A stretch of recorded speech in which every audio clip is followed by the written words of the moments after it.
Welcome to PWGC's Environmental Echo. Today's episode is a continuation of our discussion with Assemblywoman Jodi Giglio. If you haven't listened to part 1, you can find it on our channel. We hope you enjoy the episode. We go out and thermally test the ground too before we put these systems in to make sure, we have an idea of how it's going to react in terms of heat rejection and heat absorption and all that fun stuff. So we do design these things, right? We look out, at least 50 plus years, it's and there's not a whole lot of regulation on it right now, which maybe it's good, maybe it's bad.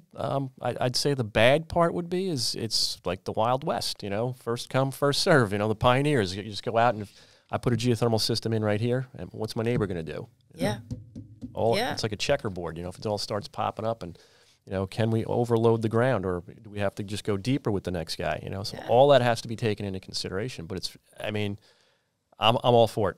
I'm all in on it. Me too. That geothermal makes sense because you really don't need anything. You just need the original infrastructure, and that'll maintain it. But we talk about humanitarian efforts and we talk about electric vehicles, and if people only knew how those batteries were made, where you have children that are 7 and 8 years old in the Congo in these trenches mining for cobalt and lithium in order to make these batteries. Right. And these kids are dying from respiratory illnesses. They don't have any PPE. They're getting paid $1 a day and they're happy to have it. And, they're losing their lives mining in these cobalts. Now, operating engineer, I'm OSHA 30 certified, and I know that I would never go into a trench that these kids are going into and start chipping away at cobalt. But you think about that, and you think about the minerals and the sources that are needed to make these electric batteries, and then think about the disposal of those electric batteries, which we haven't come up with yet. Nor have we come up with the mechanism for disposals of wind turbines or solar panels. Right. So that was also on my list. You're hitting all the topics. This is great. So it sounds great. Yeah, we're going to save energy, but at the end of the day, what destruction is going to take place in the environment when you try and dispose of the batteries that no longer have a life? And you're hearing more of that every day because these electric vehicles came out about 10 years ago, and you hear of people just blowing up their cars because they found out that the new battery is going to cost them $30,000 and they're not going to be able to get it for months because it's coming from China. Well, a lot of people are starting to, the research now has always been, how do we make the batteries last longer, better, charge faster, blah, blah, blah. But now they're also researching, what do we do with these things when they're done? How do we get rid of them? How do we recycle them, repurpose them? So I know there's been some investment in that, and some friends have been saying, if you're going to put money in the stock market, look at these guys that are trying to figure out what to do with these batteries, because if they get this right, they may be onto something. So I don't know. Yeah, just like I hope they do get it right. Just like with computers, laptops, and computer parts, where they started taking away and they took the fine metals and they were finding new markets and reuses for that. So the e-waste, yeah, it's going to have to be. We're going to have to do something similar, but that is a good investment in my opinion. And in my opinion, if we're going to be mandating electric vehicles, we should be setting up the process right now for the creation of the batteries. Number one, the disposal of the batteries, and everything that has to do with that. UPS had, there was a pilot. There was a company from Syosset, I believe, that had a pilot to make the electric batteries for the UPS trucks. And they were going to come to Grumman. That was one of the companies that had the qualified and eligible in the meeting, that they were going to come and they were going to test it on the UPS trucks. And I think they had quite a few UPS trucks on the electric. And now they're talking about electric buses. So while we're all talking about inflation and taxes, they want to convert all the buses, school buses in New York State, to electric. So you think about the infrastructure, how to plug these buses in, number one, where they're getting that energy from, number two, and number three, how much is that going to cost the taxpayers to convert these buses when they just converted all their buses from gasoline to compressed natural gas? They're all legitimate environmental issues that people bring up, and there's a lot of good parts to it, but you have to take a global view of it, if you ask me. Yeah. Because, like you say, how's the electricity being produced in the first place? Yeah. Is it through hydroelectric dams? People don't like dams anymore. They want dams taken down. No. It's better for the fish. Is it coming from nuclear? I mean, apparently nuclear is making somewhat of a comeback in parts of the country. I hear it too. Hydrogen. Yeah. Yep. Hydrogen, and that's a big one. We're involved with some people in the hydrogen end. The green hydrogen, that's Charlie. Possible. Yeah, everything's possible. I should say anything's possible, but you never know. You know, when I listen to my colleagues that are in the assembly and they tell me that they're, it's 220 miles to get to Albany, from Long Island. And if you have an electric car, you have to stop at Kingston. You have to plug into a supercharger for a half hour in order to make it the rest of the way. And if you thought you plugged your car in the night before, but it wasn't insecure, and you wake up in the morning and it's not charged, you're there another 8 hours waiting for that vehicle to charge. So I know New Yorkers like convenience. So it has to be, tested and tried and proven. What happens in snowstorms, hurricanes? I mean, oh yeah, the battery. Long Island, we've been without power for a week. Oh yeah, and the battery wears faster if the weather is colder. Cold. That's right, hot. Yeah. So it's you temperature sensitive. Sure. You turn your radio up, or you use your windshield wipers. Anything that has to do in that electric car is going to get you. It's not going to get you as far as you think it's going to get you. So. And you think about what's happening in Florida right now with all of with the hurricane and all the people that are stranded, and that they imagine sitting in an electric vehicle in a line trying to get off an island with limited power. No, it would be a free for all. Yeah, the car stalls, builds builds up more traffic and back. Yep. Yeah. Incredible. So Jodi, let me ask you something while we're on this topic, and being that you own your own business and the operating engineers, what about electric construction vehicles? Is that something people are talking about? Would that ever happen, going from like a diesel-type powered Caterpillar machine to... That's one of the reasons why I voted no on the legislation for the electric vehicles in 2035, and the heavier trucks, the heavier equipment, were going to be, I think, 2045. And to me, unless you can show me that it's going to work and you can show me that that heavy piece of equipment is going to be able to handle the power, and that they're not going to have to stop and plug in after loading 10 trucks, or the farmers with the tractors. Yep. Same thing, or a cement mixer, turning a drum. It goes on. I'm just sort of thinking out loud here, but you brought up some good points. Yeah, brings me back to the days when you were a kid and you bought those little, they would be Legos now, but back then it was, you had the cement truck that you'd turn. And you had the Tonka toys. The Tonka toys. And think about all that being electrified. It's just, where are you going to get all of this energy from? I don't have the answer to that for sure. Not yet. Is there enough land for solar and wind? You mentioned that there's enough land for the solar. There's so much solar, it seems to me, on the North Fork now. Oh yeah, because and they've done a pretty good job of putting a buffer so you don't see it. But a lot of farmland, former golf course. Yeah, a lot of that happened in Riverhead, and it was really to prevent the blackouts on the East End and to be able to get the power out there. But I don't know. If there were a rate discount for the municipalities that it's in, where they're losing the taxes from that industrial development, then I could see that. But it just I don't know. It's everywhere. And there are incentives to put the solar everywhere, these giant solar arrays. But how many houses are they actually serving? And it's interesting because when the county first put the solar panels, where they built the at the county center, they built the garage. It's almost like an outdoor garage where they have the structures and then they have the solar panels on top. But nobody ever thought about how often do you have to clean the solar panels in order for them to absorb the sun and the energy in order to produce energy. Nobody ever thought of that. And initially, I know there were issues with ice sliding off. Yeah. Yep, ice sliding off. So it definitely is a learning curve for sure. Well, hopefully we'll make strides in figuring it out. That's the main thing. Yeah. Because whether you believe it or not, with climate change or global warming, as you mentioned, is it happening? We're seeing sea levels rise. Again, that's have an impact certainly on the North Fork, as I mentioned earlier, with it's saltwater intrusion. There is salt water completely underneath the North Fork. Yeah. All right, so you've got this lens that we call it of fresh water, which is very, very susceptible and very, very precious to us here on Long Island. Sure is. So again, anything we can do, any type of strides, but I think we do have a ways to go before it's ready to roll this out.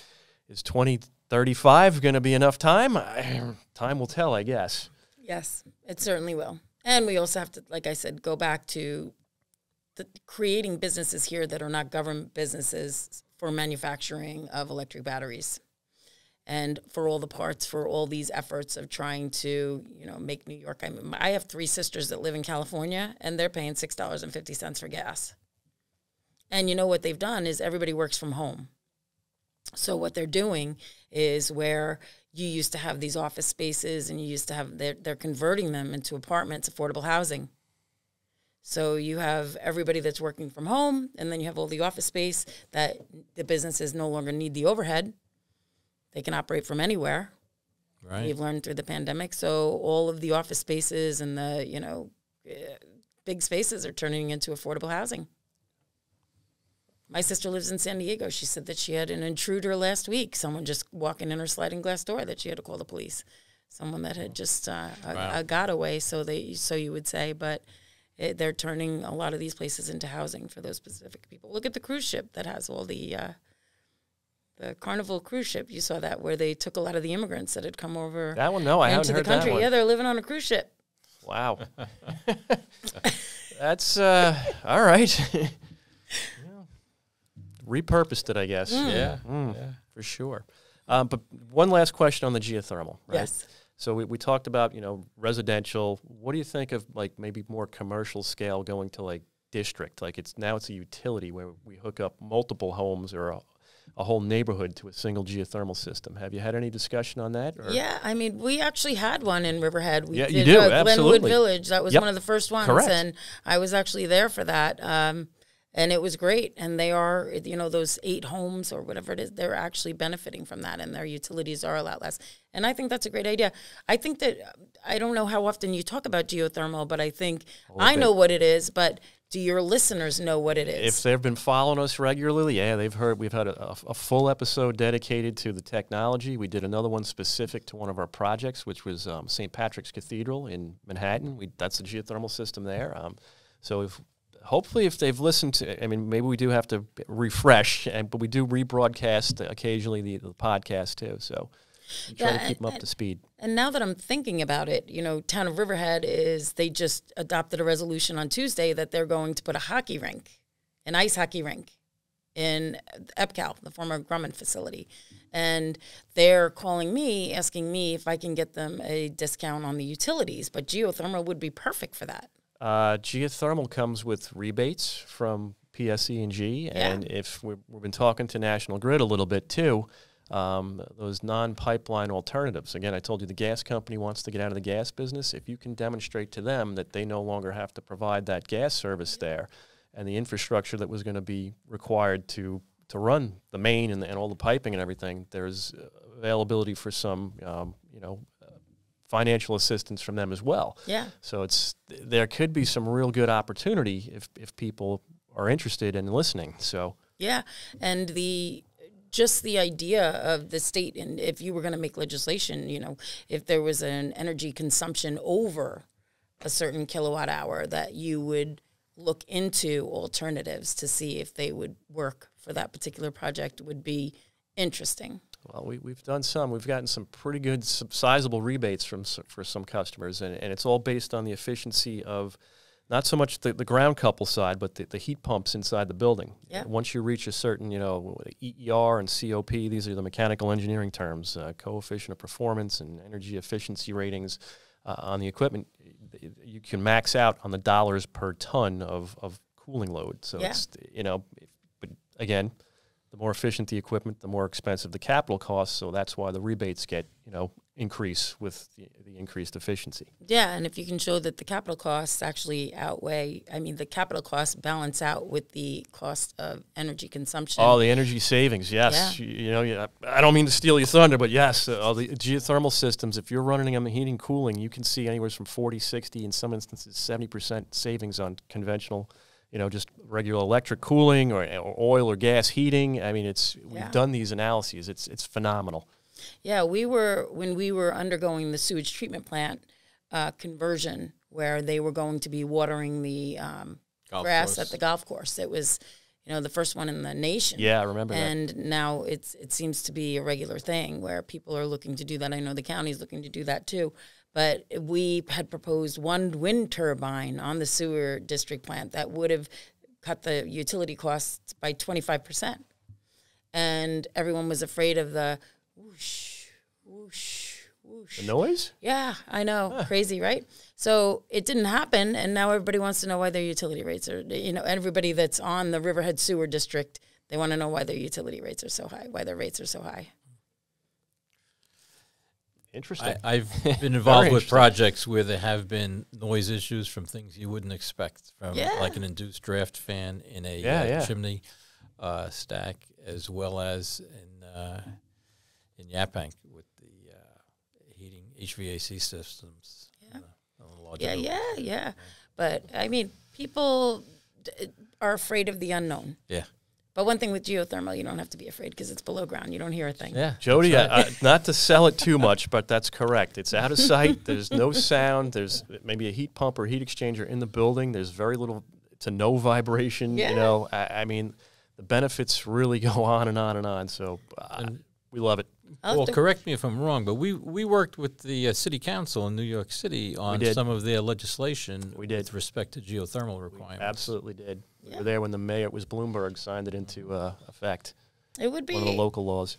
It would be a good exercise to look at to make sure that the costs of putting the geothermal in were offset with rebates that were comparable to the original cost if you were to do it with the conventional heating and electric. Oftentimes it's still going to cost you a little bit of money. You're not going to get the whole system funded with the rebates, but once you factor those in, the upfront cost comes very attractive compared to the conventional systems. Yeah. And then you look at the long-term savings down the road on the energy, and it's almost a no-brainer. Which is why I'm thinking it would be perfect for the ice hockey rink. That would be a good use for it, for sure. And you don't have a problem with the end game of disposal of solar panels, batteries. Nope. And as long as it's maintained properly, like I said, it's in the earth. It's you don't want to go digging it up once it's in there, so you might lose some usage of the land above it. But we can work around that too. Yeah, I mean they did it with sanitary systems where they put the weight bearing covers on them, so you could definitely do something like that with the geothermal. Absolutely. All right, I have one more topic, and that goes to preservation of the agricultural heritage out there, sort of on the East End. As the development interest continue to increase, and it's facing more and more pressure on that stuff. How do you balance those interests versus that like I said, that heritage of the East End and North Fork? We've seen a big changeover, and some of the low-lying vegetables can no longer be grown out there because the pesticides that would normally be used in order to preserve those low-lying vegetables during growth is you can't use it anymore. And that's sometimes gets stuck up in Albany where you have these time-release fertilizers and pesticides, things of that nature that can help the farmer and not restrict them too much. But in 2019, they adopted the Farm Labor Wage Act, where the Farm Labor Act, where they increased they reduced the amount of days that the farmer could work and the hours to 60 hours a week. And then the Department of Labor goes in and inspects the housing facilities, which is fine. And the insurance requirements for the workers that are coming either under the H-2A or H-2B visa program, they come here legally. So the farmers are paying $2,500 to a lawyer to get someone to come over. And then they may get to the border and they may say, nope, sorry, you can't come over because you have this problem or that problem. You got in trouble in wherever they came from, whether it's Ecuador or Honduras or Guatemala. So the farmers pay to get these workers here. And I didn't know that. Yeah, the H-2A program is unlimited. That's throughout the whole country. You can have as many H-2A visas. They come work on the agricultural. But the H-2B are the ones that come and work for the horticultural side and from the nursery stock and from the hotels and, the workers that you need during the tourist season. And the H-2B, I think there's 66,000 throughout the whole country that are permitted to come into the United States, and they pay taxes. Their payroll is taxed, and they come in the right way, and then they want to work 100, 200 hours a week, as many hours as they can work to send money back to their countries, And the state has put their foot down on that and said, now, they moved it down to 60 hours a week that the farmers could work, and they need a day of rest. But that's not the case in Pennsylvania. That's not the case in New Jersey. It's not the case in Connecticut. They can work as many hours as they want. They can ask for the dollar amount that they want, and they come here, they work, and then they go home to their families.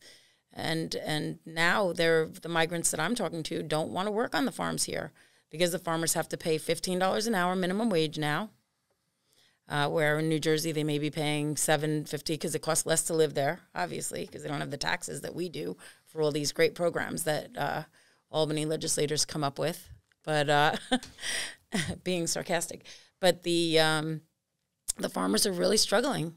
They really are. It seems like every single day they're getting hit over the head with something else, and now they've limited it to 40 hours a week. So anything over 40 hours a week for a farm worker, they get time and a half. That I've seen in the news, yeah. I mean, I sat on hearings for 18 hours listening to everybody, and if I heard 1% of the people say, that's what we want, it was a lot. And we had the farm laborers that were on the calls, and we had the farmers that were on the calls, and what you're doing is you're restricting the amount of crops that a farmer can grow because he's not going to have the farm hands that he needs in order to do it. And when you talk about, I was talking to Doug Smith, he's in the assembly with me, we bounce things off of each other a lot, but in California you're paying $10 a gallon for milk. Really? Wow. Yes. And we're going to see that here. We're going to see that here as, you don't have the farm hands to milk the cows. The dairy farmers can't afford to pay the $15 an hour. I was in plenty of rallies up in Albany to put whole milk back in the schools because a lot of the reduced fat milk is getting thrown in the garbage. The kids don't want to drink it. And, the state won't put the whole milk back into the schools because of the legislation that was passed on the federal level years ago. So it's going to get harder and harder. And I was listening to a bakery owner the other day saying that she's having a hard time getting butter. So it's... I actually heard on the radio that there's the stockpile of butter is reduced, and that there's a whole lot of factors that you're mentioning that come into play with it. Yeah, and so where it used to cost you, so much for a dozen eggs or for a gallon of milk, it's going to cost you a lot more because the farmers are going to have to pay it, and either that or they're just going to go out of business, but they're not going to lose money. So as legislation keeps happening and, you have the animal rights activists that don't want the cows milked by the machinery, even though the farmers would never do anything, the dairy farmers would never do anything to hurt their cows. They just don't want it. They think it's inhumane. So if they don't have the farm hands, they're not going to be able to produce the milk. Yep. And if they do produce the milk, it's just going to cost us more. So those are the things that I'm talking about, that legislators don't think about what the end result of the legislation that they're putting on the books is going to have on the people of the state of New York. That is very interesting. It's stuff that just does not, I'm glad you brought all this up. This is stuff we've never talked about before on the Environmental Echo. So hopefully our listeners are really getting a lot out of this today. Yeah. And the fertilizers and the pesticides and everything. The farmers, they're having to come up with alternatives all the time as to how to... None of us think of this. We just complain that the prices went up, that I had to go pay for that dozen eggs or that, pound of butter or the gallon of milk. We don't... The vegetables even. Yep. And a way to discourage you from making your grass greener is to increase the price of fertilizers that you buy from Magway to go and put on your lawn so that you use less of it so that it's better on the aquifer. Often we don't realize as consumers why these things are happening because the legislation is passed. By the time it takes effect, you forget about what happened and you don't make that correlation. But I've seen it on a local level where legislation was passed without the initiator asking what happens if I do this. Yeah. And that's, people that come up with this kind of legislation, they should be speaking to the farmers. Yes. Yes, they should be speaking to the farmers. There's a lot of things that are happening right now in our culture as far as inflation And as far as, crime that's in the streets, not that we're going to get into that, but, the people that are the stakeholders need to be brought to the table before the legislation is put on the books, because people need to know the long-term effect that the legislation is going to have, not only on the producers, but the consumers. Again, these are all interesting and pretty valid points. So glad you brought them up. Jodi, do you have anything we didn't cover that you want to touch on before we wrap up for the day? I know you've got a busy schedule. We don't want to take up too much of your time here. Yeah, no, I think that it's important. I mean, I know that the county and I know that the state has a lot of money for the sanitary systems, to convert the sanitary systems over to the IA systems or the bacteria systems. The bacteria absorbs the nitrogen. But, that is a big problem for a lot of people, especially in watershed communities. Mm-hmm. Where they are, they're having problems with their water quality. Yep. I mean, Peconic Lake Estates in my district, I had a meeting with them, and, we used to be able to get a SPEDIES permit, a state pollution discharge elimination system, approved in New York State, where you could propose a cluster system where everybody was on this one system, and then you'd pump it up, or you'd, have some way of getting it all to one location and making sure that one location is monitored. And I think we need to go back to that and see a little bit more of that. And when it comes to sanitary systems and disposal of, if you can't get these 70 houses onto, sewers, because sewers are very expensive. So we know. So if you can't get them into sewers, you got to go back to the cluster systems with the pumps. Yeah, I mean, it makes sense because regional treatment plants and sewers to get the sewage there are very expensive, and there's a lot of community issues that nobody wants the regional plant. What are you going to do with the water? If you do it in more manageable numbers, it can be done. Yeah, as a pilot, like with the geothermal at Glenwood. Yeah. And, I think we need to look at more rebates for those particular things that really are self-functioning. Every little bit will help, for sure. Yeah. Charlie, anything you want to bring up before we sign off? Covered a wide range of things. We sure did. Which didn't surprise me, being friends with Jodi. That's well, for many years. I do want to thank Assemblywoman Jodi Giglio from District 2 here on Long Island for her time today and her insightful opinions and thoughts and visions. Charlie, I want to thank you for joining us as always. And to wrap up, again, this is the Environmental Echo with PWGC Consulting. I'm your host, Paul Boyce, CEO and President. And again, lastly, if you guys need to get a hold of us or would like to get a hold of us, www.pwgrocer.com/podcast. We look forward to hearing from you. I hope our listeners enjoyed today's episode. It was, as I said, very enlightening and geothermal. I really share your passion for it. Yeah. Yeah. So I encourage our listeners, you guys, anyone out there who want to know more about it, there's tons to Google on it, or certainly reach out to PWGC. We'd be happy to share our ideas with you on it as well. And that's enough out of me today. I'll sign off, and we'll see you on the next episode.